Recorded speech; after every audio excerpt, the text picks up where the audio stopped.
Exercise 5.3 का question number 12 है। इसमें कह रहा है जो find the sum of the first 40 positive integers. तो इसमें सबसे पहले लिख दो जो आपको क्या फाइंड करना है, S40 इक्वल व्हाट। कह रहा है ना जो find the sum of the first 40 positive integer, मतलब S40 40 ऐसे पॉजिटिव इंटीजर का आपको सम निकालना है। तो S40 इक्वल आपको निकालना है। और इसमें कह रहा है जो डिविजिबल होगा 6 से। देखो इसमें तो S40 इक्वल व्हाट है, तो n का वैल्यू आपको 40 पता चल गया होगा। तो मतलब अब एपी क्या बन जाएगा, एपी बना लो। एपी ऐसे बनाना है जो 6 से डिविजिबल हो। तो पहला तो नंबर यही हो जाएगा जो 6 ही होगा, 6 से डिविजिबल होगा। दूसरा क्या हो जाएगा 12 होगा जो 6 से डिविजिबल होगा। तीसरा क्या होगा 18 होगा जो 6 से डिविजिबल होगा। तो ऐसे ही ये आगे चलता रहेगा। तो एपी आपको पता चल गया। मतलब कह रहा है ना find the sum of the first 40 positive integers divisible by 6। ऐसे फर्स्ट 40 इंटीजर्स मतलब ऐसे ही 1 2 3 हुआ, ऐसे ही 40 इंटीजर्स होंगे, 40 पद होगा जिसका आपको सम निकालना है।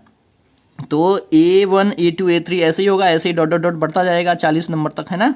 तो अब देखो, तो इसमें A का वैल्यू आपको 6 पता चल गया, है ना। और D का वैल्यू क्या हो जाएगा, 12 में से 6 जाएगा तो 6 ही होगा, ठीक है। तो A और D आपको पता है, S40 है, N का भी वैल्यू पता है। तो बहुत ईजी सा कॉन्सेप्ट है। इसमें क्या करो आप फॉर्मूला पुट कर दो SN का। तो एस एन इक्वल कितना होता है, n/2 into 2a plus n-1 into D होता है, फॉर्मूला है ये। तो यहाँ से S40 निकालना है आपको, तो यह आ जाएगा 40/2, ठीक है। 2 इंटू 6, ए के जगह पर 6 पुट करा और n के जगह पर 40 -1 इंटू डी का वैल्यू 6 है, ठीक है। तो यहाँ से आ गया ये 20, ये कैंसिल हो जाएगा 20, और ये आ जाएगा 6 2 जा 12, और ये हो जाएगा प्लस 39 इंटू 6, ठीक है। अब 39 को अगर आप 6 से मल्टीप्लाई करोगे तो इन दोनों को यहाँ पर मल्टीप्लाई करना पड़ेगा। तो ये हो जाएगा 20 12 प्लस इन दोनों को अगर आप मल्टीप्लाई करोगे तो ये कितना आ जाएगा, ये आ जाएगा 234, ठीक है। इन दोनों को मल्टीप्लाई करने से 6 9 जा 54, 54 का 4 5 कैरी करा, 6 3 जा 18, 18 में 5 अगर ऐड करोगे आप तो 23 होगा। तो वही चीज मैंने लिखा है। अब आप क्या करो, इन दोनों को ऐड कर दो। तो ऐड करोगे तो ये फिर मल्टीप्लाई के फॉर्म में हो जाएगा। इन दोनों को ऐड करोगे तो ये कितना हो जाएगा, 4 और 2 ये हो गया 6, और 3 और 1 4 और 2 246, ठीक है। अब 246 में आपको क्या करना पड़ेगा, देखो 246 में 20 को मल्टीप्लाई करना। तो 246 में मैं 2 से कर देता हूं पहले। 6 2 जा 12 का 2, है ना। इसमें 1 कैरी करा, 4 2 जा 8 और 1 9, 2 2 जा 4। तो इसमें 20 से करना था तो 1 0 आएगा, तो 1 0 यहाँ भी बढ़ जाएगा। तो यानी कि इसका आंसर आ जाएगा 4920।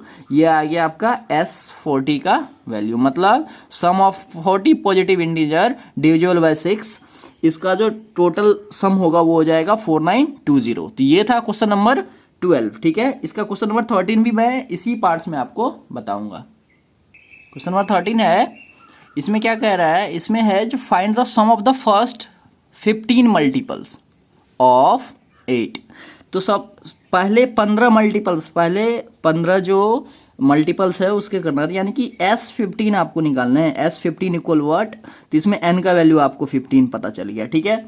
अब इसमें भी आपको क्या करना है, AP निकालना है। AP कैसे निकालना है, मतलब वैसे 15 टर्म्स लेने हैं आपको, वैसे 15 पद लेने हैं आपको, जिसमें जो है जो 8 के मल्टीपल्स होगा। तो पहला नंबर तो 8 ही हो जाएगा। यहाँ पर 8 का टेबल पढ़ दो आप, ठीक है। ये हो गया, ये पूरा सीरीज बन गया। तो इसमें A का वैल्यू आपको पता है 8 है, D का भी वैल्यू आपको 8 ही होगा क्योंकि 16 में से 8 जाएगा तो 8 आएगा, ठीक है। तो ये चीजें आपको यहाँ पर A और D पता चल गया, N भी पता है, और S15 आपको निकालने हैं। तो बहुत ही इजी सा क्वेश्चन है ये भी। अब S15 का फॉर्मूला आपको लगाना है। तो ये आ जाएगा 15/2, ठीक है। यहाँ पर 2a तो 2 इंटू 8 और प्लस n-1, तो 15 - 1 और इंटू डी का वैल्यू 8 है, ठीक है। यही क्वेश्चन है आपका। तो 15/2 इसको ऐसे ही रहने देता हूँ मैं भी, 15/2। यहाँ पर 8 2 जा 16, ये तो कैंसिल नहीं हो रहा था इसलिए मैंने ऐसे ही छोड़ दिया। 8 2 जा 16 और ये प्लस हो जाएगा 14 इंटू 8, ठीक है। नेक्स्ट टर्म 15/2 और ये हो जाएगा 16 और प्लस 14 8 जा होता है 112, ठीक है। तो अब इसमें ये दोनों को ऐड हो जाए, ऐड कर दूंगा 15/2 मल्टीप्लाई के फॉर्म में आ जाएगा, तो दोनों को अगर मैं ऐड करूंगा तो 6 2 जा 8, 112 और ये 128, तो 128। अब यहाँ से देखो ये दोनों कैंसिल हो रहा है, 2 1 जा 2 और ये हो जाएगा 2 6 जा 12 और 2 4 जा 8। तो आपका यहाँ पर बचा 15 मल्टीप्लाई 64, ठीक है। 15 और 64 को आपको मल्टीप्लाई करना है, तो 15 और 64 को अगर आप मल्टीप्लाई करोगे तो यहाँ पर S15 का वैल्यू आ जाएगा, और इन दोनों को मल्टीप्लाई अगर आप करते हो तो आपका आंसर आ जाएगा 960, ठीक है। तो ये हो गया आपका क्वेश्चन नंबर 13। तो क्वेश्चन नंबर 13 में भी यही इतना ही पूछना था, है ना, जो आपको S15 निकालने थे, जो आपने यहाँ पर बता दिया, ठीक है। तो आई होप ये बहुत ईजी सा क्वेश्चन था, ये आपको समझ में आ ही गया होगा, ठीक है। तो इसका क्वेश्चन नंबर जो 14 है वो भी बहुत ईजी है, वो भी मैं इसी पार्ट्स में आपको बता देता हूँ। देखो क्वेश्चन नंबर 14 है, इसमें कह रहा है find the sum of the odd numbers between 0 to 50। तो मतलब इसमें 0 से 50 के बीच में जितने भी ऑड नंबर है उसका आपको सम निकालना है। तो आंसर देखो, ऑड नंबर क्या होता है, ऑड नंबर मतलब हिंदी में हम इसे विषम संख्या कहते हैं, ठीक है। विषम संख्या आपने पढ़ा होगा क्या होता है। विषम संख्या वो होता है जो 1 3 5 7 9 11 डॉट डॉट डॉट ऐसे, मतलब इसमें 2 2 का गैप होता है, मतलब जो नंबर 2 से डिविजिबल नहीं होता है वो ऑड नंबर होता है। उसी तरह से इवन नंबर होता है, इवन नंबर क्या होता है, सम संख्या, है ना। सम संख्या होता है जो 2 से डिविजिबल होता है, जैसे हो गया 2 4 6 8 डॉट डॉट डॉट ऐसे ही रहता है। तो ये होता है ऑड और इवन, ठीक है। तो इसमें यही कह रहा है जो 0 से 50 के बीच में जितने भी ऑड नंबर है, तो इसका एपी सबसे पहले आप बना लो। तो 0 से 50 के बीच में यानी कि 1, पहला तो 1 हो जाएगा, फिर 3 होगा, फिर 5 होगा, डॉट डॉट डॉट, और लास्ट वाला टर्म कितना होगा इसके अकॉर्डिंग 49, क्योंकि 50 क्या है, एक इवन नंबर है जो 2 से डिविजिबल हो रहा है, और 49 क्या है, 2 से डिविजिबल नहीं हो रहा है। तो लास्ट टर्म हो गया आपका 49। तो आप यहाँ पर देखो आप ए का वैल्यू आपको 1 दिया हुआ है, डी का वैल्यू कितना हो जाएगा, 3 में से 1 गया तो 2 हो गया, और यहाँ पर ए एन का वैल्यू 49 है। ये 3 चीज़ें तो आपको पता है। अब आपको क्या करना है, इसका सम निकालना है, ठीक है। सम निकालना है मतलब इसमें सम इक्वल व्हाट, सम निकालना है आपको, मतलब एस एन का वैल्यू निकालना है, एस एन इक्वल व्हाट। तो अब देखो, नहीं इन दोनों में से कोई एक ही लिखना था आपको। अब देखो इसमें तो ए और डी का तो वैल्यू पता है, ए एन का भी पता है, तो मुझे ना एन का वैल्यू पता करना पड़ेगा सबसे पहले। तो एन का वैल्यू यहाँ से पता चल जाएगा, कैसे, देखो ए एन इक्वल 49 है, तो ए एन के जगह पर फॉर्मूला लगा दो आप, a plus n minus 1 into d equal to 49। यहाँ से एन का वैल्यू पता चल जाएगा, और एन का वैल्यू पता चलेगा, इसमें पुट कर दूंगा तो आंसर आ जाएगा बहुत ही ईजिली। तो ए का वैल्यू 1 है, एन माइनस 1 इंटू डी का वैल्यू 2 है, इक्वल टू 49। तो ये हो जाएगा 1 प्लस, इसे मल्टीप्लाई कर दो तो यह आ जाएगा 2n माइनस 2 इक्वल टू 49।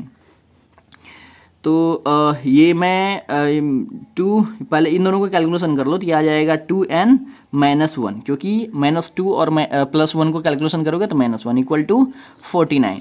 तो यहाँ से 2n इक्वल कितना आ जाएगा, 49 प्लस 1, तो 2n इक्वल आ गया 50। तो यहाँ से n इक्वल आ जाएगा आपका 50/2, तो ये दोनों कैंसिल होके क्या आ गया, n इक्वल आ गया 25, ठीक है। n का वैल्यू 25 आ गया। अब आपको क्या करना है, Sn निकालना है, तो यानी कि Sn इक्वल क्या होता है formula, n/2 into a plus A N. अब आप बताओ मैंने ए एन वाला फॉर्मूला क्यों लगाया, क्योंकि ए एन का वैल्यू हमें पता है, इसलिए मैंने ए एन का फॉर्मूला लगा दिया, क्योंकि इससे ज़्यादा इजीली सॉल्व हो जाएगा।